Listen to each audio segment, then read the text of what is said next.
Halo sahabat cerdas, Assalamualaikum warahmatullahi wabarakatuh. Pada kesempatan kali ini, kita akan belajar pada tema 6, panas dan perpindahannya, subtema 2, perpindahan kalor di sekitar kita, dan kita sampai pada pembelajaran kedua. Sahabat cerdas, sebelum kita mulai pembelajaran kita, jangan lupa untuk berdoa terlebih dahulu.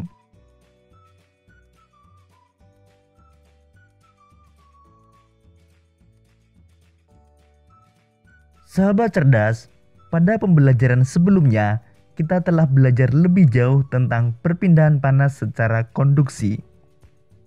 Pernahkah kalian merebus air hingga mendidih? Merebus air hingga mendidih merupakan salah satu contoh perpindahan panas secara konveksi. Nah, sekarang mari kita belajar lebih jauh tentang perpindahan panas secara konveksi. Perpindahan panas secara konveksi. Perpindahan panas secara konveksi disebut juga sebagai perpindahan panas secara aliran. Perpindahan panas secara konveksi ialah perpindahan panas yang disertai dengan perpindahan zat perantaranya. Jadi, pada perpindahan panas secara konveksi, tidak hanya energi panas yang berpindah, tetapi zat perantara juga ikut berpindah. Perpindahan panas secara konveksi terjadi pada zat cair dan zat gas.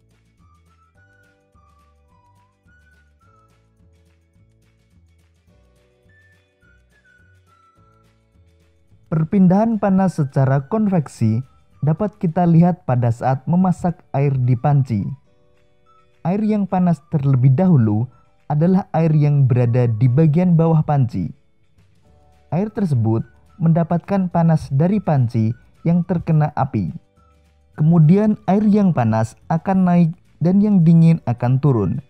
Begitu seterusnya, peristiwa konveksi terjadi selama proses memasak air.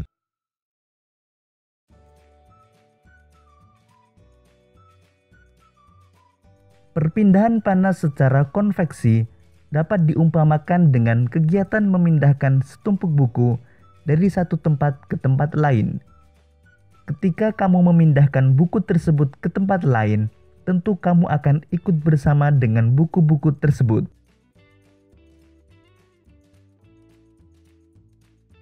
Contoh lain peristiwa konveksi adalah terjadinya angin darat dan angin laut. Angin darat adalah angin yang bertiup dari darat ke laut. Angin darat terjadi karena udara di darat pada malam hari lebih cepat dingin daripada udara di laut. Sehingga udara yang berada di atas laut akan naik dan udara dari darat akan menggantikan posisi udara yang naik tadi. Sedangkan angin laut adalah angin yang bertiup dari laut ke darat. Angin laut terjadi karena pada siang hari daratan lebih cepat panas dibandingkan di laut. Sehingga udara di darat akan naik dan udara dari laut akan mengalir ke darat menggantikan tempat udara yang naik tadi. Keadaan tersebut digunakan para nelayan untuk pergi melaut pada malam hari dan kembali ke darat pada pagi atau siang hari. Contoh lain peristiwa konveksi adalah asap cerobong pabrik yang membumbung tinggi. Kemudian gerakan balon udara. Demikian tadi sahabat cerdas, penjelasan tentang perpindahan panas secara konveksi. Sahabat cerdas, dalam setiap seni tari melibatkan penari dan pemain musik. Para penari menyampaikan pesan melalui gerakan-gerakan yang ditunjukkan kepada penontonnya. Pada saat menari, para penari akan membentuk sebuah formasi menari tertentu. Apa itu formasi menari? Untuk mengetahuinya, mari kita lanjutkan pembelajaran kita.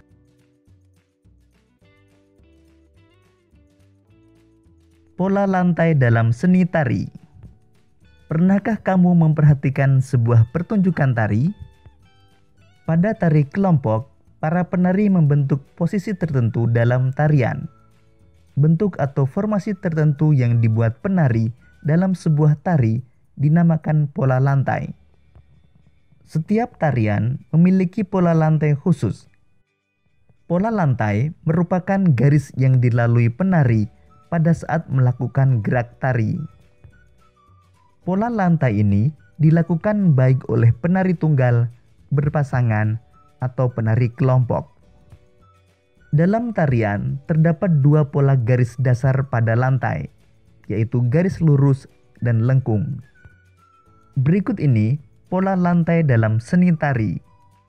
Ada yang membentuk garis horizontal, garis vertikal, garis miring atau diagonal, dan garis lengkung.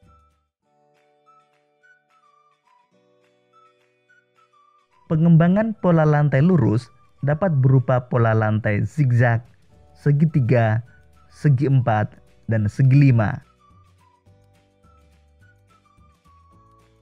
Pola lantai lengkung dapat dikembangkan menjadi berbagai pola lantai antara lain berupa lingkaran, angka 8, garis lengkung ke depan, dan garis lengkung ke belakang. Berikut ini adalah dua jenis tari daerah yang memiliki pola lantai yang berbeda, yaitu tari jaran kepang dan tari bedoyo semang. Tari jaran kepang mempunyai pola lantai gabungan antara pola lantai lurus dan lengkung yang sederhana.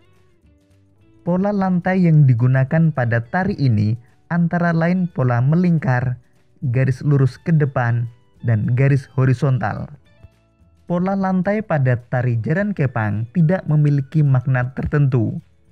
Pola lantai dibuat untuk formasi penari. Tari bedoyo semang mempunyai pola lantai yang sudah tertentu dan mempunyai makna tertentu. Pola lantai yang digunakan pada tari ini pun memiliki nama tertentu, seperti gawang jejer wayang, gawang 3-3, gawang perang, dan gawang kalajengking. Berikut ini pola lantai yang digunakan pada beberapa tari daerah. Tari saman dari Aceh menggunakan pola lantai horizontal. Tari sekapur sirih dari Bengkulu menggunakan pola lantai lengkung ke depan. Tari pendet dari Bali menggunakan pola lantai lurus dan melengkung. Tari piring dari Sumatera Barat menggunakan pola lantai lurus segi empat.